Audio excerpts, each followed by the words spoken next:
Good morning, ladies and gentlemen, dear shareholders.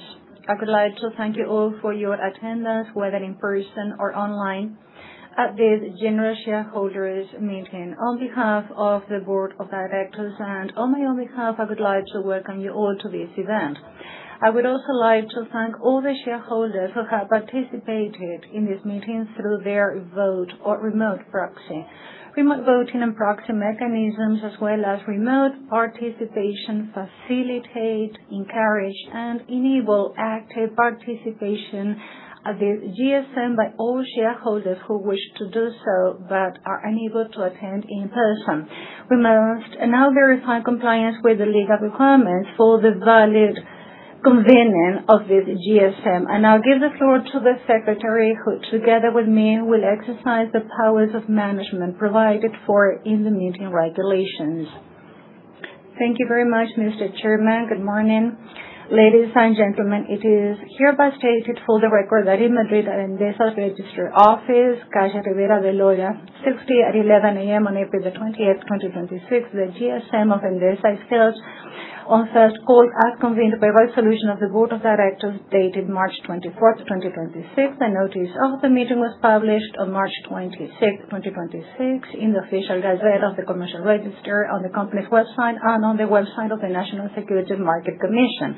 The text of the notice of meeting is available to both the shareholders present at this room and those participating remotely, and it is therefore deemed to have been read for all purposes. The Board of Directors agreed to require the presence of a notary public to draw up the minutes of the GSM. For this purpose, Mr. Francisco Javier Cardaceaba del Rio, notary public from Madrid, is present with us and will be responsible for drafting the minutes of the meeting. Since the publication of the notice of the meeting, the proposed resolutions prepared by the Board of Directors regarding the agenda items and the corresponding reports have been available to shareholders on the company's website on a continuous basis and also at the company's headquarters in print. Also today, the information is available in paper format or via USB drive for those who are physically present at the room. It is also available in PDF files and via link to the website for those connected remotely. Therefore, the information is meant to have been read for all purposes. We wish to inform you that an independent expert is conducting a review of compliance with the procedures for convening and holding this meeting, which includes a review of the voting and proxy process. Pending the conclusions of the final verifications, the systems and procedures applied by Endesa are in accordance with current regulations regarding shareholders' meetings. Finally, it should be noted that a provider of certified electronic publication services has verified as of the date of publication of the notice of the meeting and pursuant to law, the posting of the document on the website of Endesa, their uninterrupted maintenance on the aforementioned website, their availability with the option to download and print them, and all such documents have remained unaltered. Furthermore, the availability and operation of the live streaming service for this meeting are being verified. The following is a breakdown of the provisional quorum data. In attendance, either in person or by proxy, are 4,096 shareholders, holders of 895,841,248 shares, representing 85.994% of the subscribed share capital with voting rights, from which it follows that a sufficient quorum is available for the valid convening of this GSM and to address all items on the agenda. Once the counting of the votes is completed and before the Q&A session, we shall read the figures of the final quorum. Mr. Chairman, you have the floor. In view of the data read by the Secretary, this GSM is validly convened under this chairmanship and as assisted by the Secretary without prejudice to the subsequent preparation of the final list of attendees. The voting channel for shareholders attending this meeting remotely will remain available until the Secretary finishes reading the proposed resolutions. The presiding board is comprised of the members of the Board of Directors who are attending in person and those connected to this meeting via audio conference in accordance with Section 7 of Article 10 BIS of the General Meeting Regulations. The notary now has the floor.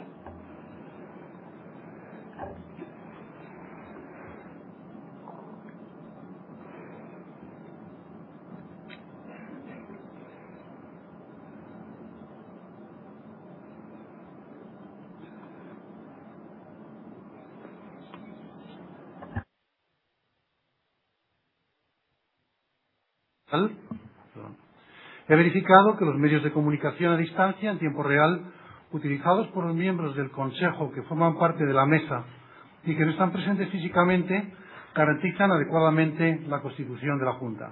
Adequately ensure the quorum of the meeting. Dear shareholders, if there are any objections regarding the provisional data that we have just disclosed on the valid constitution of the meeting, please approach this table or do so by not using the online attendance application for proper recording. Mr. Chairman, having verified all the relevant information, there are no objections to be informed.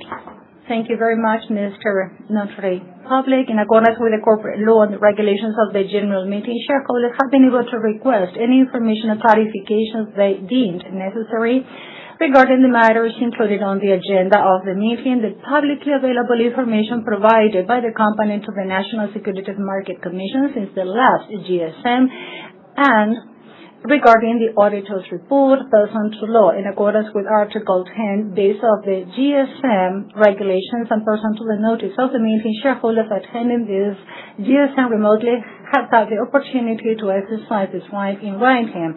Where applicable, during the Q&A session, a summary reading will be given of the request, full information, and questions until 10:30 today, as received via the remote attendance system, all in accordance with the law and the notice of the meeting.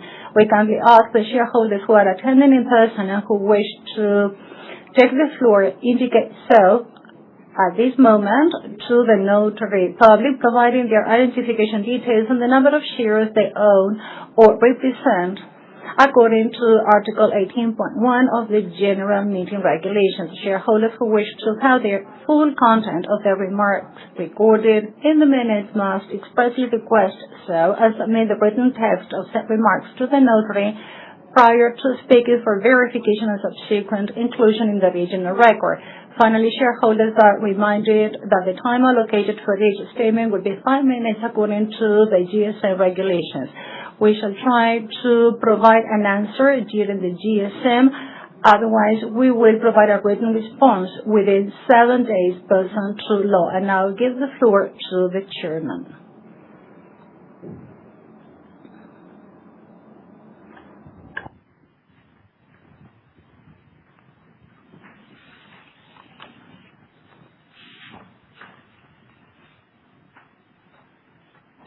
Señoras y señores accionistas, my dear shareholders, it is an honor and a pleasure on behalf of the Board of Directors of Endesa to welcome you. This is the first anniversary of the blackout on April 28, 2025.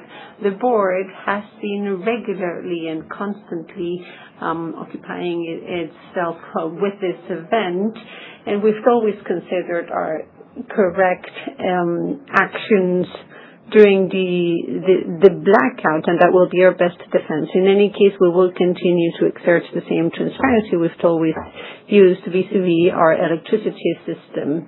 You have available ample documentation beyond what is legally required. This documentation gives a thorough explanation of our last fiscal year. This year further supports the solidity of our strategy and our ability to create value. Therefore, I will just mention a few highlights of 2025 that, as of the date of closing, continue to have impact on our business. As has been the case in the past, Endesa has undertaken its activity in 2025 in an international environment of uncertainty. Events after the closing of the fiscal year have only made things worse. On top of the uncertainty, as of late, we need to add the war between Iran, the U.S., and Israel, which have enhanced geopolitical tensions. Some of that tension is having its impact on energy markets, and there are quite a few alerts regarding potential and deep economic changes. It is hard to establish what will be the full consequences and extent of this war because For a world that is thirsty for energy, as the International Agency for Energy normally mentions, this type of events requires attention. It's been only a few weeks since the EU presented a set of measures to face this new crisis, which for the second time in just 5 years makes very apparent how EU depends on fossil fuels through pipelines. Accelerate EU undertakes measures in proportion to the challenge. We will be presenting the fourth plan for electrification. It has impacts on broad economic areas, and it will engage both companies and citizens. These are the main goals of the plan, and Endesa is prepared to participate in it and achieve it. In this challenging environment, the value and significance of a company is measured by its ability to face uncertainty and drive forth the progress in the communities where it operates.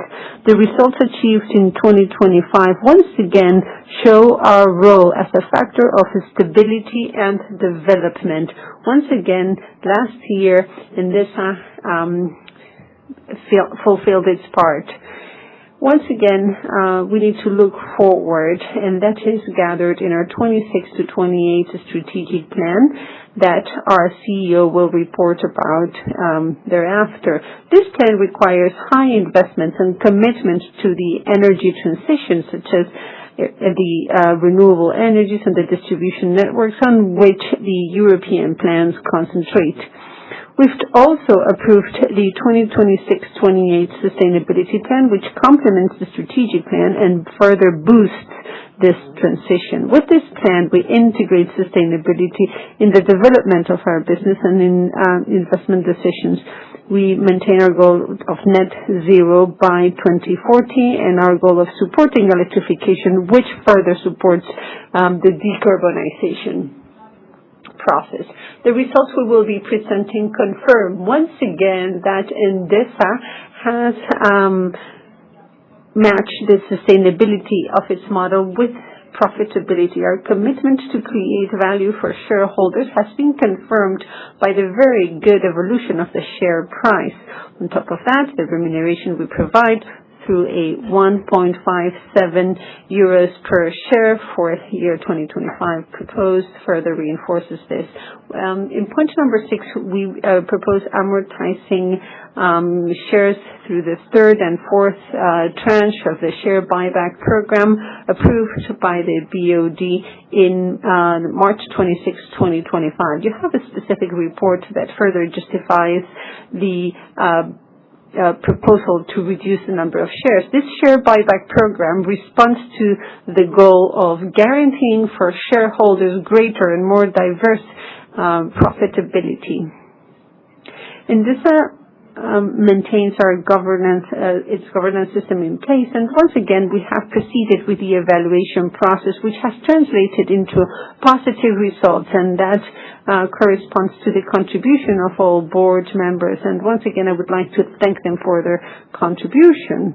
We have modified the policy, the management policy on nature and biodiversity to adapt to the European Directive on corporate sustainability reports. And our goal is to reinforce Endesa's position among the main sustainability indices.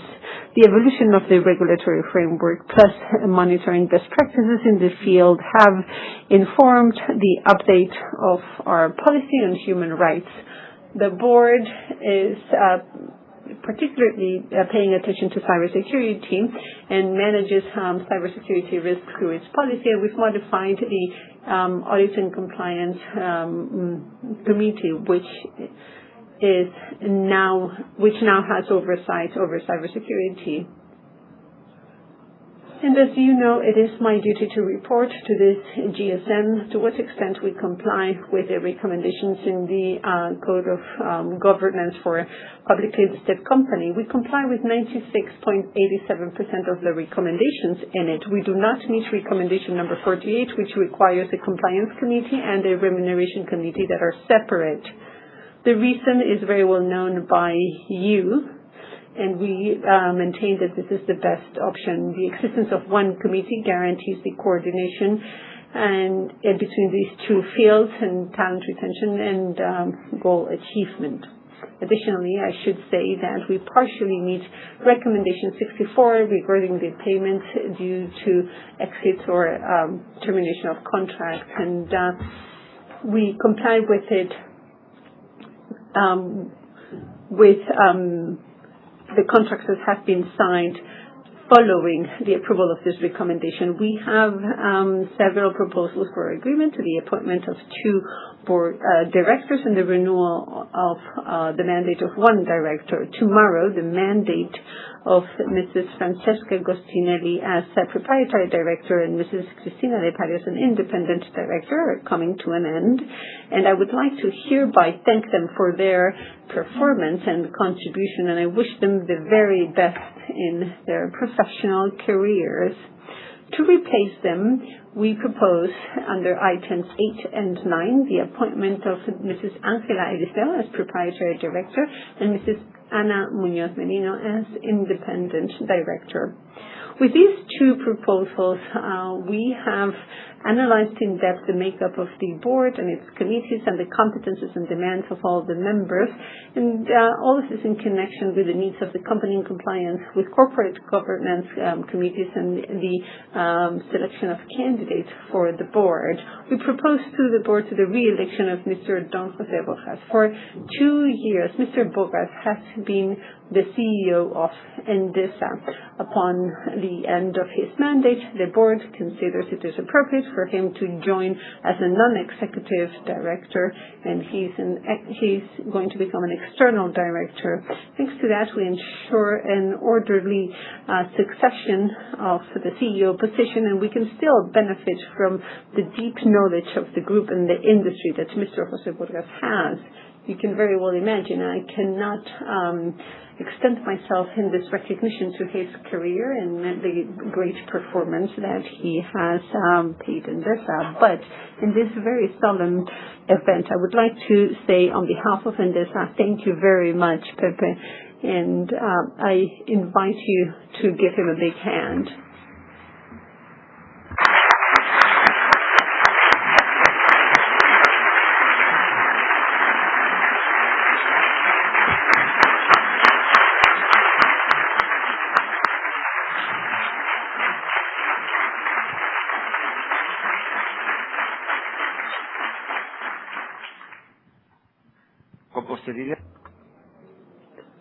After the GSM, the Board of Administrators will complete the process to appoint the new CEO. If the proposals for appointment and re-election are approved, we will have a 58% of independent directors, 34% of proprietary, and 7.1% of external directors. All of that in recommendation with the all of that in alignment with the Code of Governance, and the female ratio will be appropriate, and the succession ratios as well. I want to wrap up by mentioning the progress of our company last year. We have confirmed Endesa provides stability, and this is due to several reasons that I must mention. First, this is all thanks to belonging to the Annual Group, and I would like to mention the great performance of our staff. And once again, I would like to highlight my recognition to all our employees and all those who have supported us during these years of deep changes. Shareholders, through 2025, Endesa has responded well to your trust, and I ask you to continue to trust us, which is indispensable for this company, and we can very well ask that given the results we have achieved. Thank you.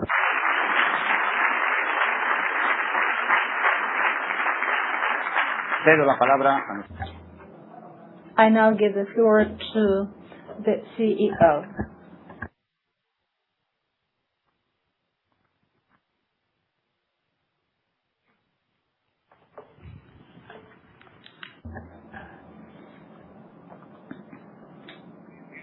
Good morning, Ladies and gentlemen, dear shareholders, Mr. Chairman, Mr. CEO of Enel and Deputy Chairman of Endesa, members of the Board of Directors, Ordinary Chairman of Endesa, Rodolfo Martín Vida, Manuel Pizarro, members of the Endesa team, and dear friends, thank you very much for attending our company's GSM. I'm highly honored to address you all at this annual meeting. This occasion holds a special meaning for me because it's the very last time that I will address you as CEO of Endesa after 12 years in this role. The last time I address this floor. These years represent just a fraction of the 44 years I have dedicated myself to the company, during which I assure you that I have woken up every day feeling proud to work for and lead one of the country's leading electric utilities. And throughout my career, I have had the opportunity to witness many of the major transformations in the energy sector, milestones such as implementation of the stable legal framework in 1988, the liberalization of the electricity market driven by the electricity sector back in 1997, and the initial developments in renewable energy in the early 2000s. However, the most profound changes have occurred over the past 12 years. During this time, we have aligned ourselves with the COP21 International Climate Change Conference held in December 2015 in Paris. And we have spearheaded the energy transition, contributing to the development of a new model based on decarbonization, the electrification of demand, and the digitalization of the system. From the very onset, my commitment was to drive Endesa's evolution from within, to move beyond coal and establish ourselves as a leading electricity company in Spain and Portugal.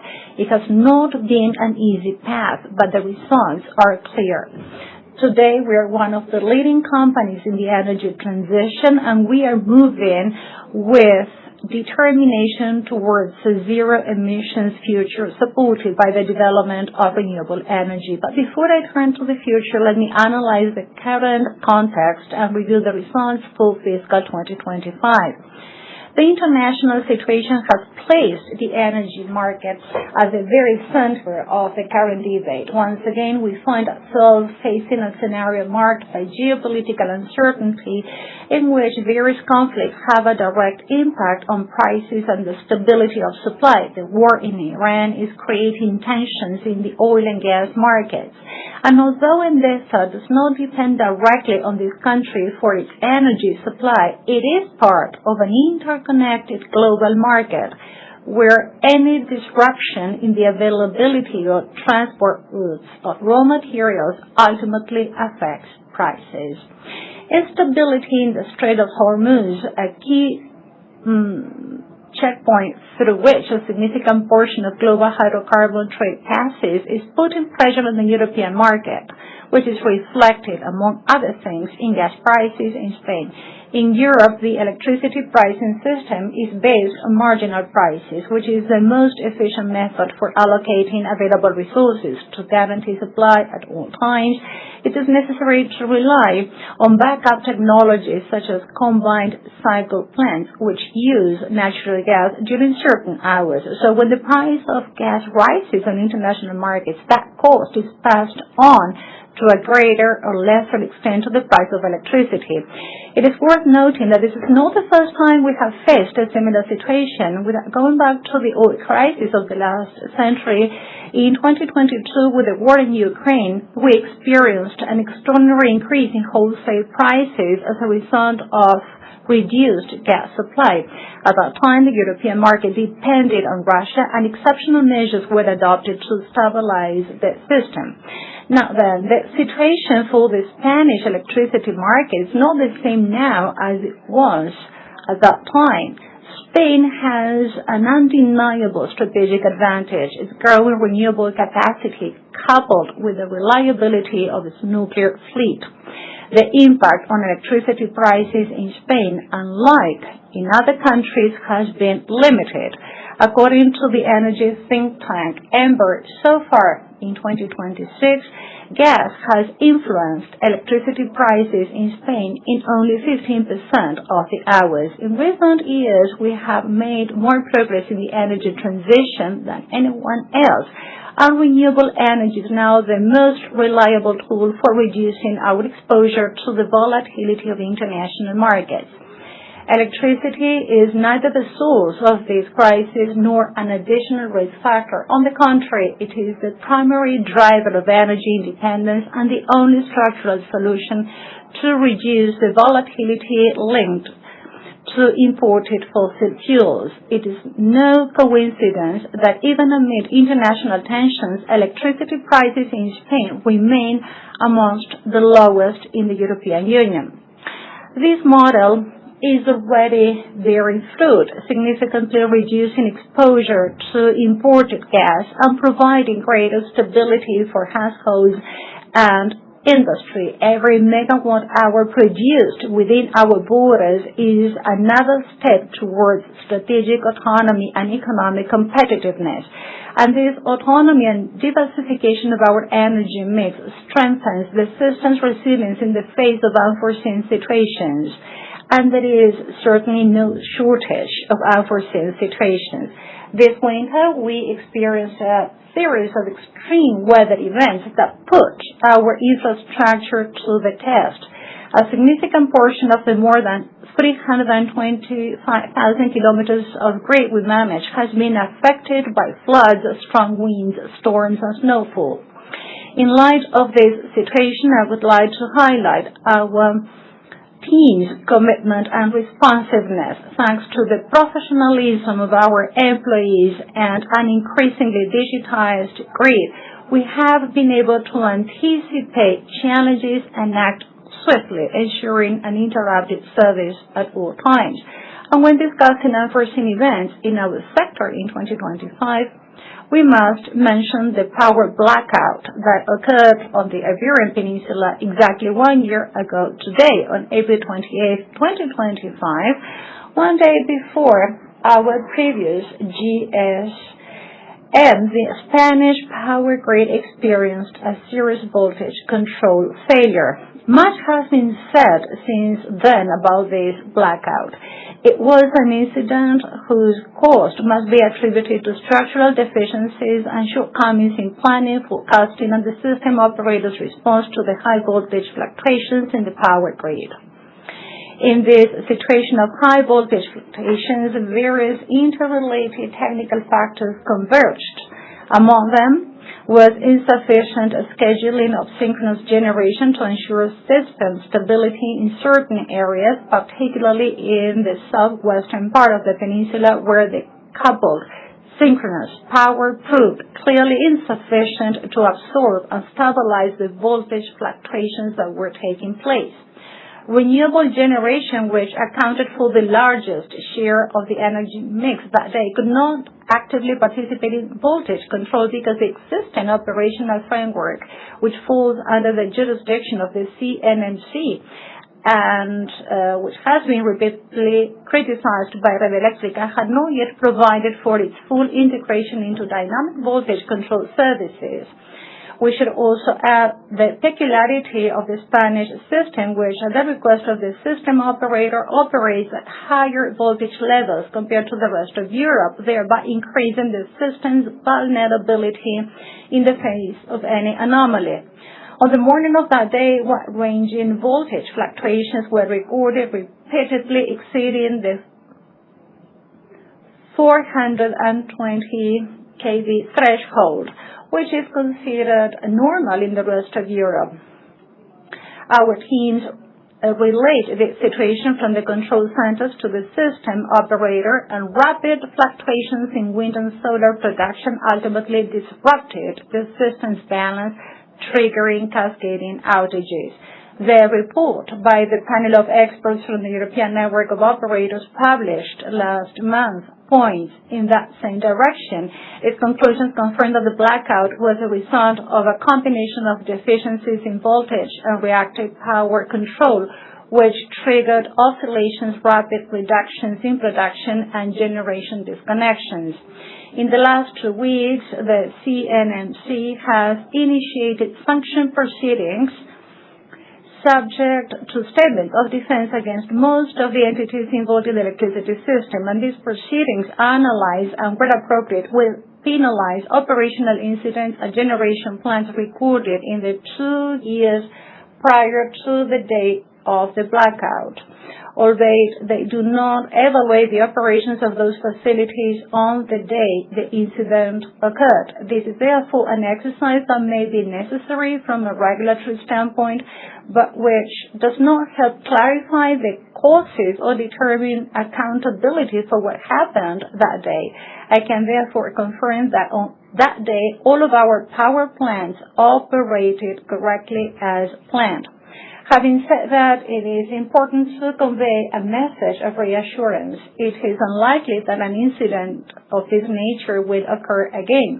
Since then, the system has been operating with a greater share of synchronous technologies, which enhances the stability and security of the supply. Now, the voltage control will remain a challenge in a system with growing penetration of renewable energy. Therefore, and in line with experts' recommendations, we consider it essential that all technologies can contribute actively to system stability, including renewables. Our facilities are prepared for this. Likewise, it will be necessary to reinforce the grid at critical points through solutions such as synchronous compensators, as other countries in our region have already done. But above all, we must move forward with clear-cut rules, institutional coordination, and ongoing dialogue between the regulator, the system operator, government agencies, and companies. At Endesa, we have always maintained that collaboration is the best tool for ensuring a secure, robust, and future-ready electricity system. Having said that, let me now return to the subject of nuclear energy. We must be pragmatic and ask ourselves, beyond the technical limitations and difficulties of shutting them down according to the current schedule, whether we can do without nuclear energy in the current scenario. Is there really an alternative today capable of replacing it without compromising the system and without consequences? As I have pointed out on other occasions, we are not proposing to keep nuclear power plants running indefinitely. We are proposing to align the phase-out schedule with the actual pace of the energy transition, allowing time for the necessary infrastructure to be developed and a fully sustainable model to take hold. Postponing certain closures would allow for precisely that, an orderly transition. Renewable energy and nuclear energy are not mutually exclusive, but rather complementary. Both must coexist if we are to ensure a balanced transition without jeopardizing the security of supply and the stability of the grid. Nuclear power plants play a strategic role in several spheres. First, they contribute to the technical stability of the grid by providing inertia and facilitating voltage control. Second, they provide constant generation 24 hours a day, which helps moderate price volatility. A complete shutdown of the nuclear fleet would lead to an increase in the price of electricity of around 13 euros per megawatt hour, a 20% rise from current levels as estimated by several recent studies.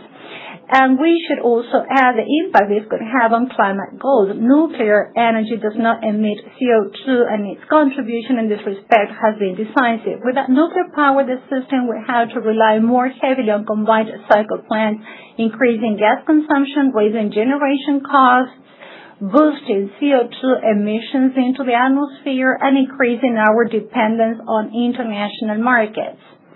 Furthermore, the global and European trend is clear. Far from being phased out, nuclear energy is being reinforced or reclaimed as a key pillar of electricity systems. Neighboring countries are extending the operational life of their plants and promoting new projects. In this scenario, an early shutdown in Spain would represent a clear divergence from international trends, depriving the system of a technology that contributes decisively to security of supply, competitiveness, and decarbonization targets. We are therefore facing an issue that demands reflection and dialogue. We are talking about strategic assets that are key to our economy and our energy independence. And this, in short, is the context in which we have operated over the past year. This, if anything, makes our results even more impressive. In fiscal year 2025, we comfortably exceeded the targets we had set, both in terms of gross profit, which reached 5.756 billion euros, 9% more than the previous year, and in net ordinary profit, which grew by 18% compared to the prior year, reaching 2.351 billion euros. This performance allows us to propose a dividend to be distributed to you, the shareholders, that is 22% higher than expected, rising from 1.3 to 1.58 euros per share. Taking a broader view, the results are even more remarkable. Since 2014, when I took over as the CEO of Endesa, and the last public offering of shares took place at 13.50 euros, total returns stand at 361%, therefore twofold in the average return of the ABEC 35 as a whole. Over the past 12 years, the Endesa team has managed to nearly double gross profit, rising from 3.09 billion euros in 2014 to 5.756 billion euros. Similarly, net ordinary profit has risen from 943 million euros in 2014 to 2.351 billion euros, a 2.5-fold increase. Efficiency has been and will remain another central pillar of our strategy. Fixed costs in 2025 amounted to 2.169 billion euros. 279 million euros lower than the 2.448 billion euros posted in 2014. That is to say, 11% less, despite the expansion of the business scope and inflation. Finally, the share price has risen from 13.50 euros at the time of the last initial public offering to over 38 euros today. The strong results posted in 2025 were due to the solid performance across business segments. Another key pillar has been the efficient use of capital to strengthen our asset base. Throughout 2025, we completed 4 major transactions. On the one hand, we acquired hydroelectric and wind power assets totaling more than 700 megawatts, and on the other, we sold a stake in our PV assets. We also finalized the acquisition of the Mas Orange Group's electricity and gas retail business with 370,000 electricity customers and 53,000 gas customers, which became operational in February 2026. As a result of all this, Endesa generated free cash flow amounting to 4.51 billion euros, nearly 500 million more than in 2024, which enabled us to cover a high percentage of our investments, dividend payments, and the first phase of the share buyback program, while maintaining a leverage ratio of just 1.8 times. Over the course of the year, we invested 3.155 billion euros, up 55% compared to fiscal year 2024, of which 77% was allocated to grids and renewable energy, the cornerstones of the energy transition. These results reinforce our ability to continue growing from a position of leadership and allow us to approach the future with ambition to capitalize on all opportunities arising from the necessary electrification of the economy. We have therefore updated our strategic plan for the next 3 years with a total investment of 10.6 billion euros. This accounts for a 10% increase over the previous plan and marks the company's largest investment commitment since 2014. Of the total plan, approximately 80% would be allotted to the two main pillars of the energy transition, distribution networks and renewable energy, respectively. A special attention will be given to strengthening the distribution grid because, as I have already pointed out, it's not enough to generate clean energy unless we have the necessary infrastructure to carry energy and make it available to consumers. Therefore, strengthening the grid is critical to ensuring sustainable growth. We shall allocate 5.5 billion euros to this area, accounting for a 38% increase over the previous plan. Nonetheless, this investment is contingent on the evolution of the regulatory framework and, in particular, on the approval of the royal decree that will allow us to exceed current investment limits and ensure recognition of the investments made. Currently, grid capacity is one of the main hurdles to economic growth, the electrification of industry, and the achievement of decarbonization targets, highlighting the need to increase current regulatory investment limits. The situation is restraining industrial development and holding back projects that could strengthen Spain's position as an energy leader in Europe. We must recognize that we are in a context of increasing electrification of the economy to promote energy autonomy and decarbonization. Furthermore, the development of new technologies such as cloud, data storage, AI, and digital services is driving additional demand for energy and grid connection capacity. With regards to renewable generation, we plan to invest 3 billion euros based on selective criteria with a particular focus on wind power and energy storage. By 2028, we aim to add 1,900 megawatts of new capacity, of which 1,500 megawatts will come from wind projects and battery systems. Likewise, we have a pipeline of approximately 3,000 megawatts of hybrid renewable projects in the Iberian Peninsula aimed at securing long-term supply contracts, particularly with large consumers such as data centers. Finally, and with customers at the very heart of our business, we shall allocate more than 900 million euros to the sales division with the aim of strengthening in-person customer service, fostering partnerships to offer cross-selling opportunities, and achieving efficiencies to adapt to an increasingly competitive landscape. We expect to reach 6.7 million customers in the open market by the end of 2028. We hope that our commitment to in-person service, combined with the recent approval of regulations restricting spam calls and telephone sales, will reduce fraud in this area. In short, we approach the coming years with responsibility and ambition, fully committed to the energy transition through 4 key pillars to be developed over the next 3 years, namely growth based on highly predictable, low-risk activities, efficiency as a cornerstone of the strategy, financial flexibility that provides sound options for growth and value creation. And all of this converges towards a single clear objective to deliver solid and attractive earnings growth for our shareholders. We are navigating complex times from an energy standpoint, but while the present of the electricity sector is uncertain, the future is certainly promising.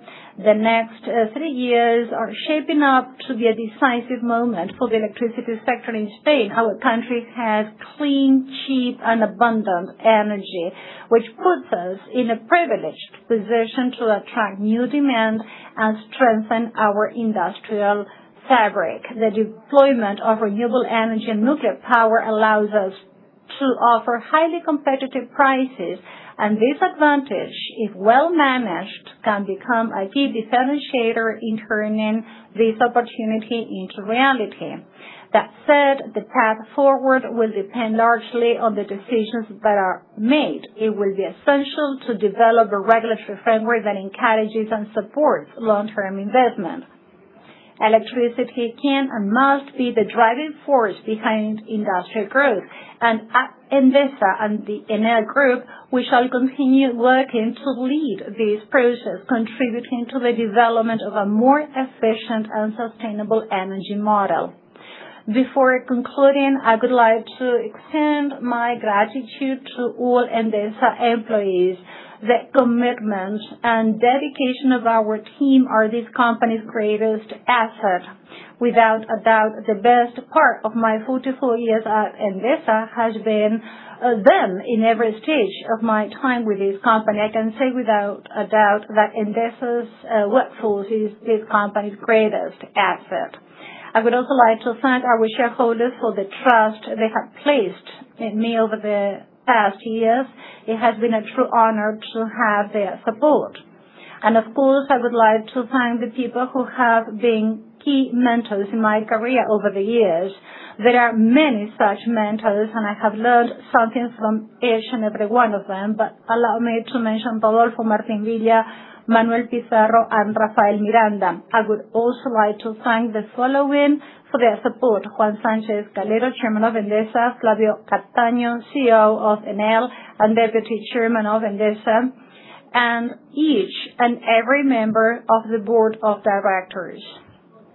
I would also like to take this opportunity to thank the board members who are leading our board: Francesca Gostinelli and Cristina de Parias. For their support and dedication, I would like to welcome our new board members, Ángela Eliseo and Ana Muñoz Merino.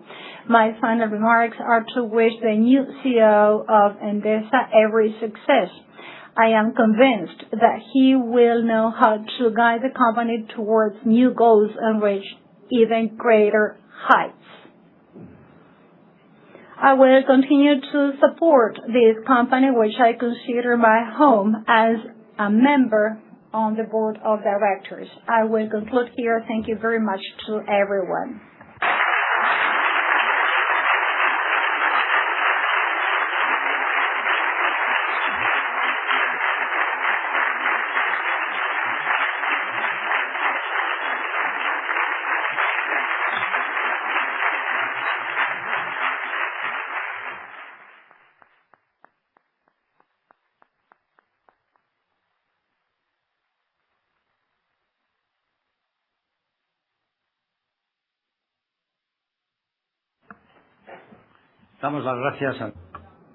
We thank the Chief Executive Officer for his remarks, and the floor is now open to the Secretary.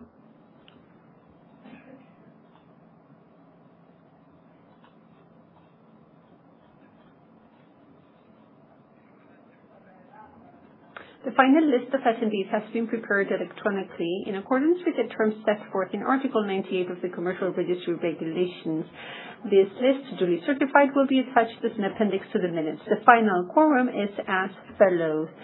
Shareholders deemed present by the law, 708, holding 746,290,437 shares, accounting for 71.639% of the share capital. Shareholders legally represented, 3,442, holding 149,593,724 shares, accounting for 14.36% of the share capital. In attendance are a total of 4,150 shareholders and 895,884,161 shares, representing 85.998% of the subscribed share capital with 4 voting rights, which means that a sufficient quorum is present for the valid convening of the general meeting and to discuss all items on the agenda. Endesa holds treasury stock amounting to 12,555,123 shares, representing a 1.205% of the share capital. The treasury stock has been included for the purpose of calculating the voting thresholds required for the constitution of the meeting and the adoption of resolutions, although in accordance with the provisions of the law, the exercise of voting rights corresponding to such shares is suspended. In view of the final data provided by the Secretary, it is confirmed that the requirements necessary for the valid constitution of the General Shareholders Meeting in a single call have been met, and that the meeting may decide on all items of the agenda. The notary now has the floor. Shareholders, if there are any objections or protests regarding the final details presented and the valid constitution of the meeting, please approach this desk or do so using the telematic attendance applications for its proper record. Mr. Chairman, having verified the information, there are no objections. Thank you. The floor is now open for shareholders to speak. Likewise, the Secretary will convey the requests for information or comments from shareholders received electronically. Thank you, Mr. Chairman. In accordance with the rules of the General Shareholders Meeting, please note that the time allotted to shareholders for each statement shall be 5 minutes. Furthermore, please note that in accordance with applicable regulations, the statements must pertain to matters included on the agenda, information provided by the company to the CNMV since the last GSM, or the auditor's report. Once the shareholder's speaking time has concluded, any requested information or clarifications that are appropriate will be provided, if possible. Any valid requests for information that cannot be addressed at this meeting will be answered within 7 days following the conclusion of this General Shareholders Meeting in accordance with applicable regulation. I will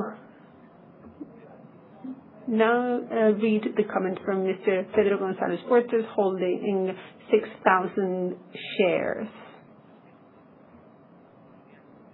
Good morning, ladies and gentlemen, shareholders. As a shareholder of the company, I would first like to thank the work undertaken by our CEO, Mr. Borgas, for 42 years with Endesa since 1984 to 2026, first as general manager and as of late as CEO. He has a technical profile and he knows very well what creating and distribution each kilowatt is necessary, which is very important in this industry because quite often companies are managed by economists who seek quick profitability without thinking about the processes and the future of the company. After the takeover bid in 2009 to the company, our share price is 4 years away from that share price, which is undesirable for the humble shareholder, and still it kept 4% of the shares. Values go first. This company is part of my family, and getting to a 36 euro share price is fantastic. I see the accomplishment of the management after following all the taxes and events that the industry has gone through. As shareholder, I am concerned with our 1.1 billion financial debt. Year over year, it's growing and curbing our growth. The strategic plan 26 to 28 includes an investment of 10.6 billion euros, which is very much necessary to achieve progress and stability and to be competitive. We must be efficient across all areas. Being efficient is not equivalent to removing staff, but rather becoming more productive.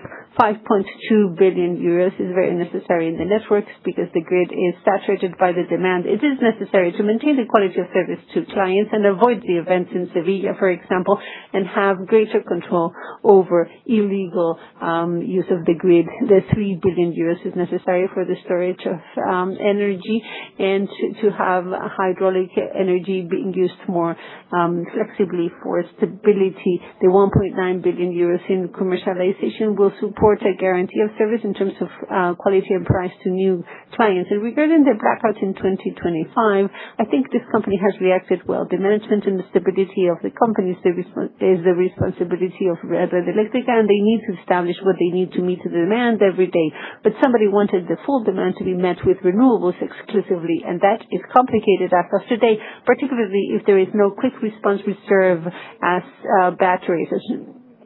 While we don't get that, you need a backup of equipment that can absorb the tension, the latencies, the asynchronous engines, and avoid the fluctuations and oscillations of the network, as is the case after the blackout. Without a backup technology such as combined cycle, which is not necessary for the demand, it is necessary to maintain the stability of the network, which is something that was not in place back a year ago, and that's why everything went down. What happened with the report by Red Eléctrica regarding the generators of the thermal networks that were going to work asynchronously? Have they all been sent to scrap? Finally, I wish this strategic plan will make us more efficient and we can consolidate our position in the energy industry of this country. Thank you very much.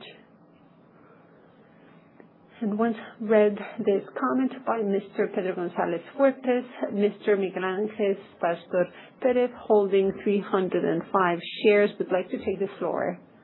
Please go ahead.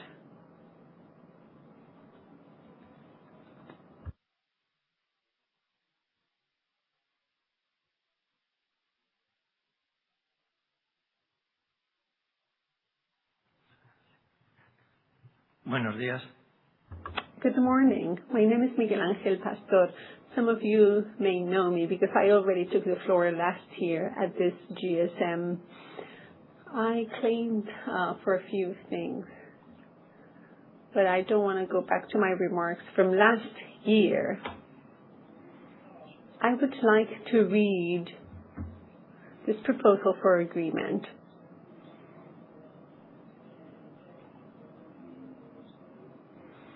It is about customer care, if you're not familiar. Since 2018, I have been making claims to Endesa in many ways and through many channels. Last year, following the GSM, I received support and I was finally listened to after 8 years. I am thankful to the GSM and Maria Gonzalez in particular, who's the person in customer care who has been tending to my claims. In any case, once again, I need to go back to this proposal for agreement. In one of my many claims, I made a claim through the regional government of Andalusia. Last year, I read it.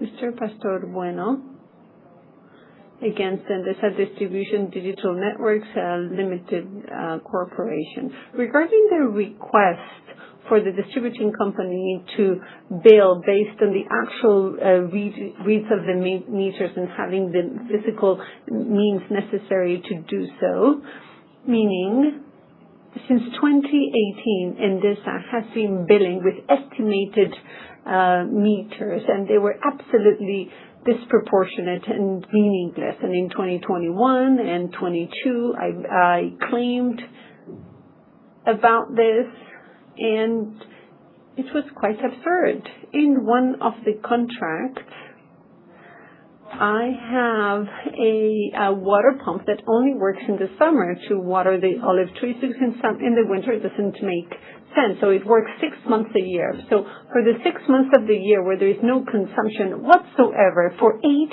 years, I have been charged 13,000 kilowatts per month systematically for 8 years, every single month, including the months where there is no consumption at all, for 8 years. Thanks to my intervention in the GSM last year, and also thanks to the readings of the meter that I've been sending to Maria, who's come personally. You've been able to verify what I've been claiming for 8 years, and which is what makes sense. Now, this year, finally, the bills have gone down, except for the adjustment, which continue to be out of proportion. It's 1,000, 5,000%. It really doesn't make any sense at all. At a time when there is no consumption or consumption number 4, I'm charged 104 for the adjustments. That is not proportionate, and it still needs to be adopted. But the truth is that in this last year, the readings match the readings of the meter. And for years, I've been sending the videos and the pictures, and I have never been listened to. Well, finally, it seems I'm being heard.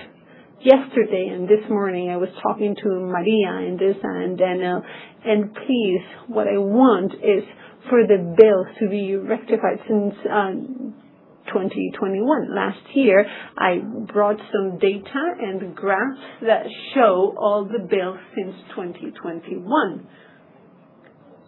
The month-by-month consumption in the first invoice and the real consumption.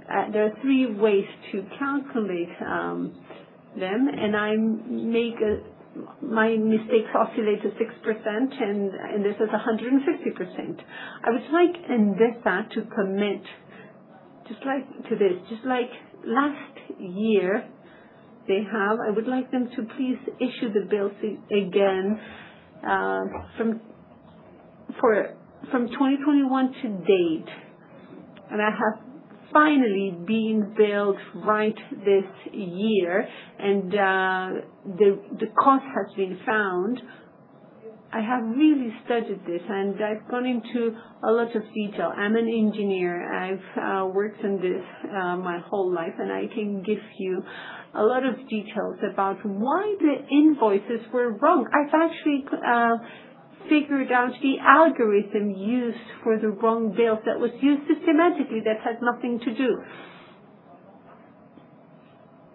So next week, I am meeting a specialist from Endesa to discuss this, and I would be happy to explain to you how the bills have been calculated. I figured that was the algorithm, because you would see 13,500 kilowatts always. It's just impossible to hit the same number, not without oscillations.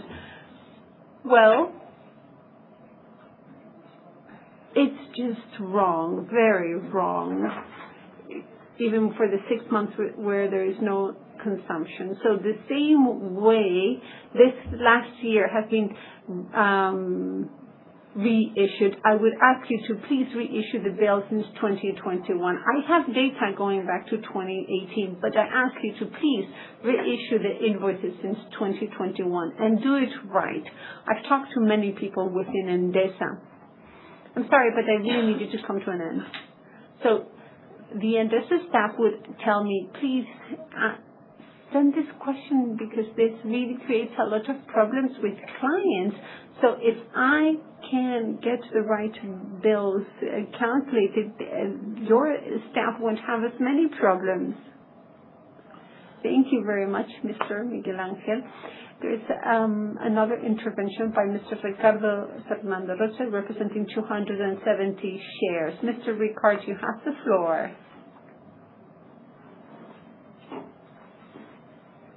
Thank you. Good morning. My name is Ricardo Serrano, and I'm the General Manager of the Trade Union in Endesa, and to all the Board of Directors, shareholders, and employees of Endesa. Over the last 6 weeks, Comisiones Obreras has been traveling through all the Endesas, and we wanted to know firsthand how the staff feels about the company. We've visited more than 150 work centers. We do not come up with things. We detect and manage problems on the ground, and we try to solve them through collective agreements. And I'm not bearing good news. In the staff, there is general unease, and the reasons, in a nutshell, are these. Across all age ranges, they mentioned there is lack of professional development opportunities. This means they're not motivated. Among the youngest group, this lack of motivation is compounded by worse remuneration, and plus they are not given access to training events that would help them forward their careers. There is also deficiencies in how vacancies are managed. There's lack of transparency. There is no employee within Endesa who has not suffered this And this problem has been ongoing for decades. Something similar happens in connection with meritocracy, but that's a whole new matter.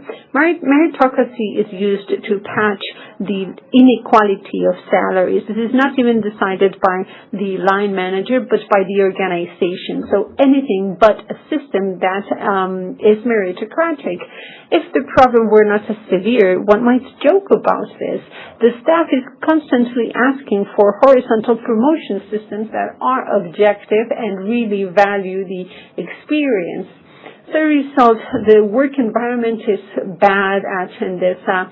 The headcount says their workload is increasing and they don't want to go back to remote work. There's a lot of stress because of the schedule registration tool and the harsher disciplinary code. Those are the instruments of threats, and these threats create fear.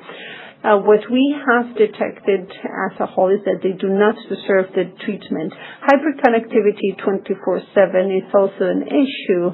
The headcount is expected to be always connected, and that really clashes with the work-life balance. For example, the breakfast pause is not included in the effective work computation. This makes for longer work days, and in terms of productivity, this is not useful. Some workers feel that they are tied to the leg of the table, and the disciplinary board is breathing on them. The truth is that the company doesn't want to acknowledge this in their comments, but with their practices, most of the headcount feels under threat.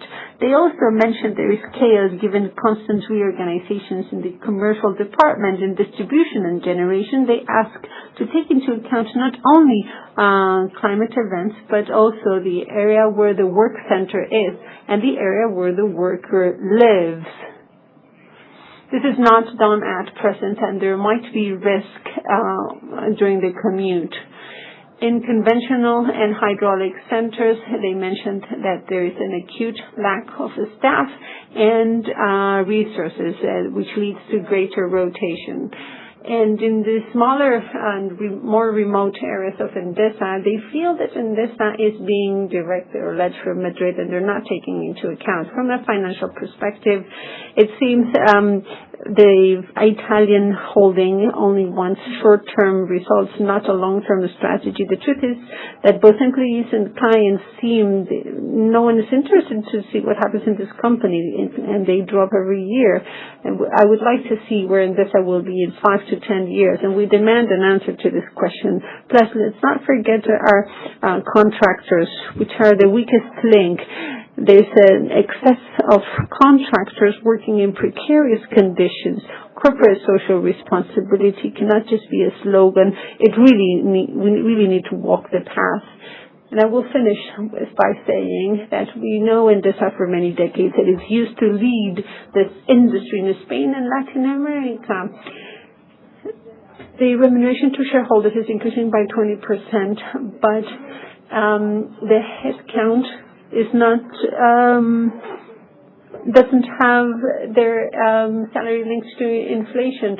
The official results of the company are shared today. This is everybody's success. The employees as well. However, we cannot celebrate the poor impact this has on its employees. The company is facing changes in the circle. We really hope they will bear fruit. Comisiones Obreras, the first trade union in Spain, supports consensus and collective agreement. If the Stirco lets go of the aggressive policy of the last 6 years and makes progress with our demands, we will collaborate. A company such as Endesa is built on trust, not fear. Trust recognizes the work of the headcount. Fear doesn't. Thank you very much. Muchas gracias, don Ricardo. Concluidas las intervenciones de las señoras. Following the comments, as we prepare the answers, we invite you to see some images from Endesa. Somos únicos. We are unique.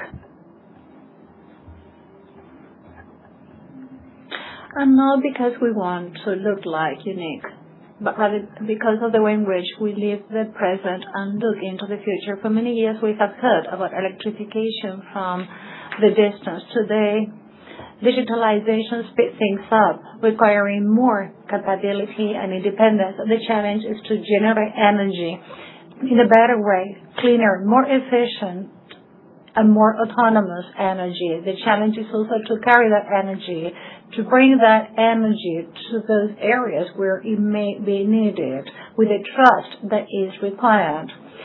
That point in between fencing this out and making this possible, that's our difference.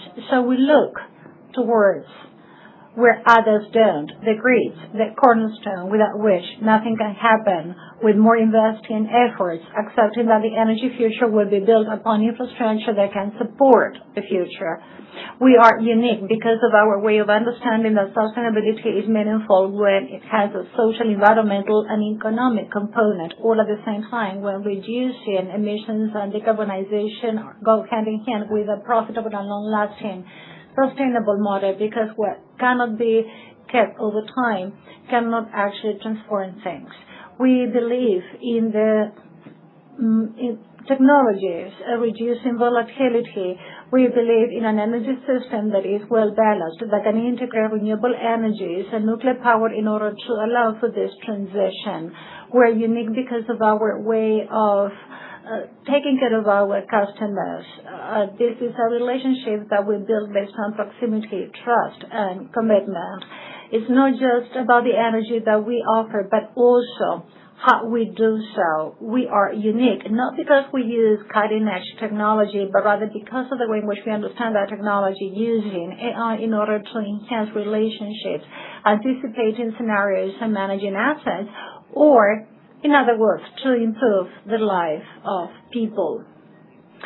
All this is part of our definition. This is how we accompany society with the resolve that we have to grow on a sound basis with a visionary standpoint view, which is ingrained in our DNA. But above all, what we really know that makes us different is the fact that we are ready in order to turn energy into reality.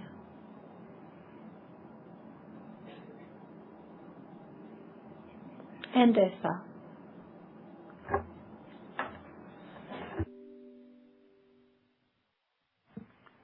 Muy bien, procedemos.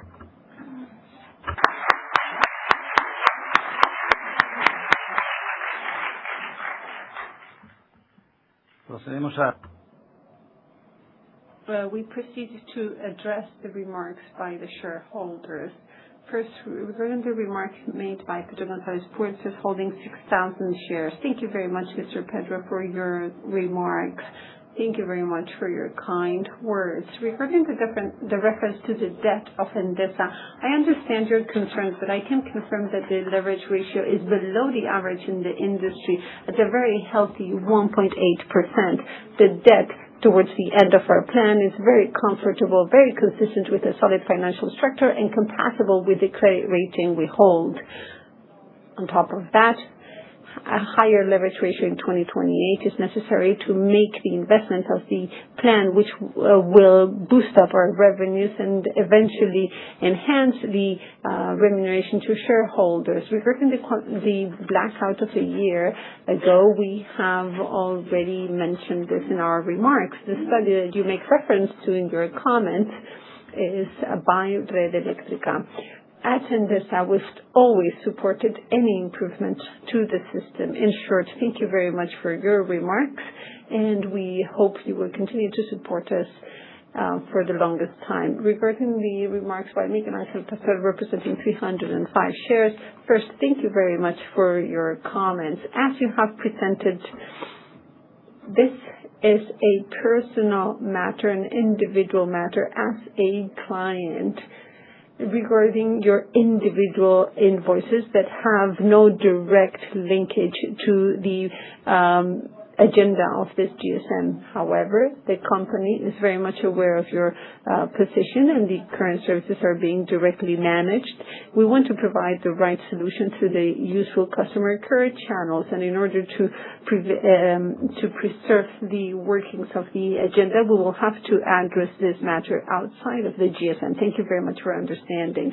Third and finally, in response to Mr. Ricardo Serrano Roche, representing 270 shares, I would like to start by thanking you for your comments. Of course, in October 2024, the sixth agreement was signed. It's very modern and has placed people at the core to guarantee employment and guarantee that salaries grow above inflation through 2025, and salaries have also improved by universalizing the pay to employees. We do support meritocracy, and we have several measures, and we adjust for objective appointments. We cannot go back to old systems where development is based on seniority rather than merit and commitment. Regarding training and development, in 2025 and 26, the company has launched a new development model that is structured and meritocratic. It's called the Talent Strategy.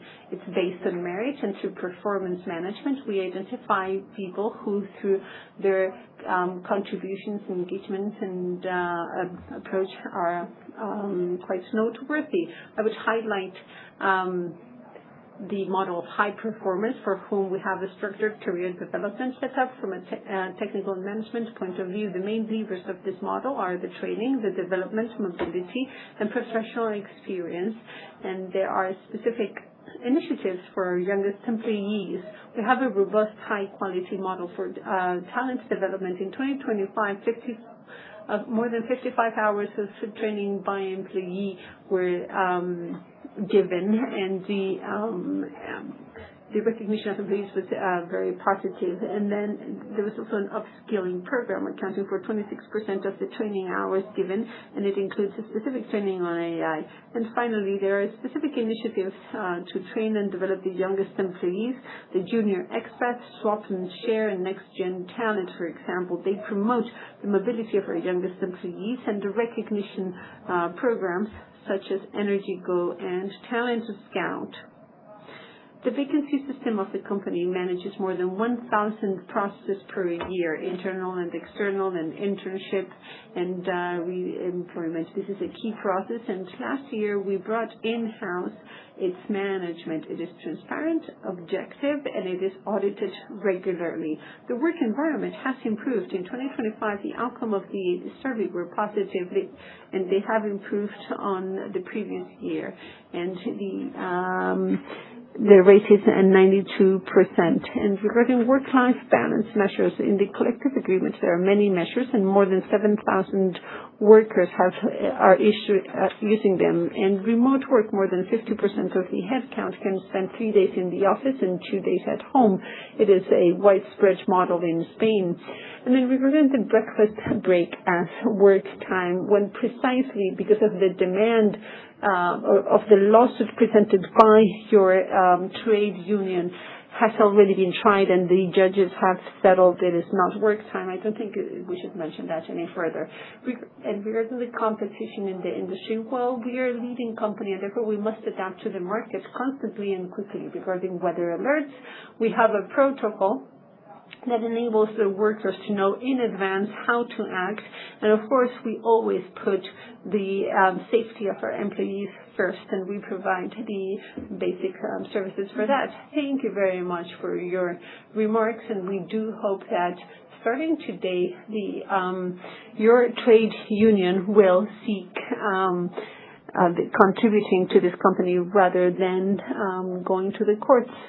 We have a strategic plan that is firm, rigorous, and has won the trust of our markets, clients, and I'm sure employees as well. The support is reflected in our increased share price and therefore our increased value as a company.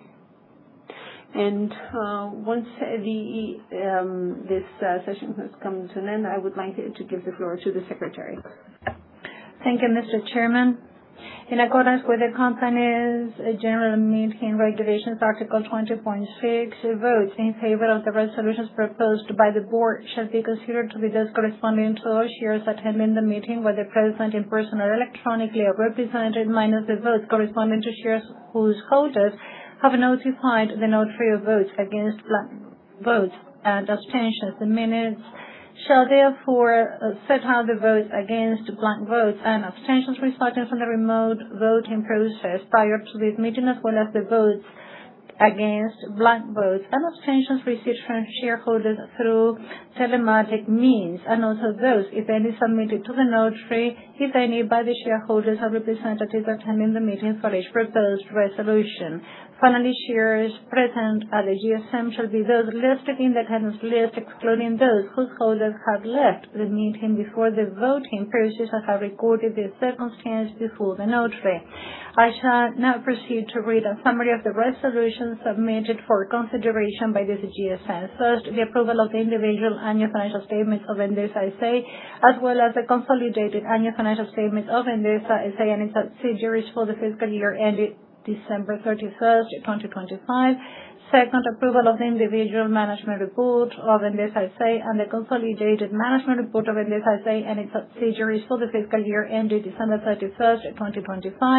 Item number 3, approval of the consolidated non-financial information statement and sustainability information for the fiscal year ended on December 31st, 2025.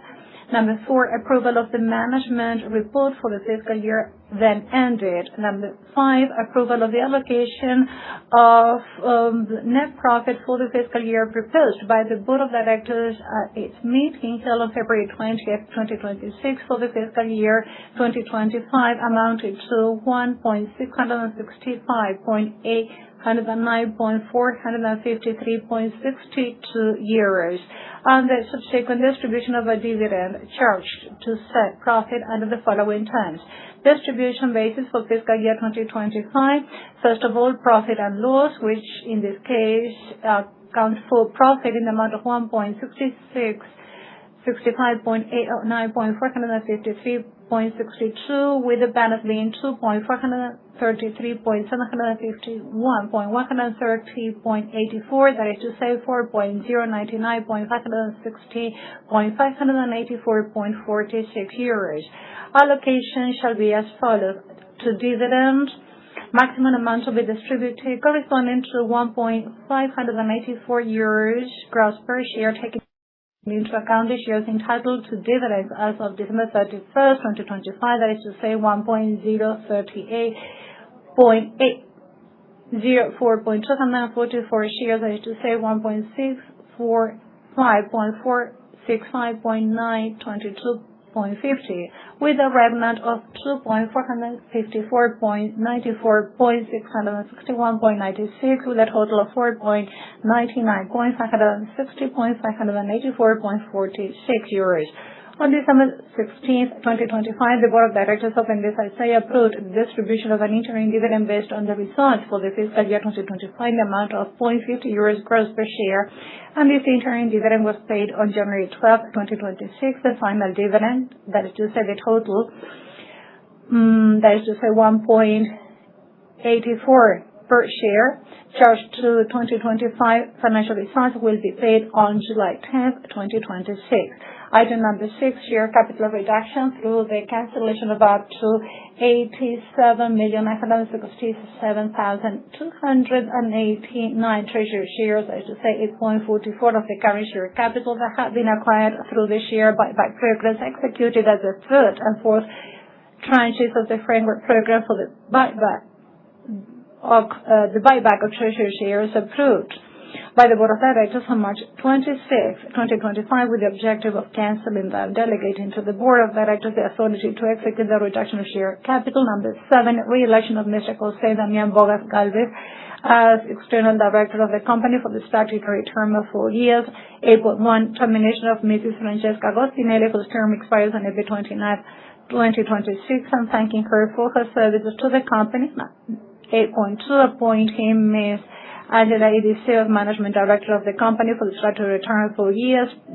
termination of Ms. Cristina de Párez Alcoa, whose term expires on April 29, 2026, thanking her for her services to the company. Number 9.2, appointment of Ms. Ana Muñoz Merino as independent director of the company for the statutory term of 4 years. Number 10, binding vote on the annual report on remuneration of directors for the 2025 fiscal year.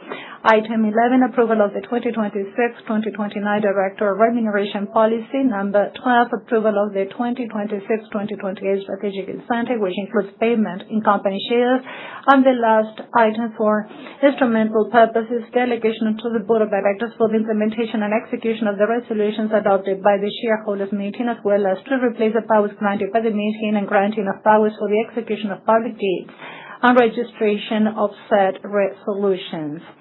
Based on the participation and voting data available, it is hereby certified that each and every item on the agenda has been approved by a large majority. Once the votes against and abstentions expressed before the notary public have been counted, the final results and the approved resolutions will be published in full on the company's website within the statutory term of 5 days. Actually, we're going to do this very afternoon, Mr. Chairman. Therefore, each and every item on the agenda is deemed to be timely approved. The notary public will draft the minutes of the meeting in a timely manner. Ladies and gentlemen, thank you very much for your attendance. The GSM is thus adjourned.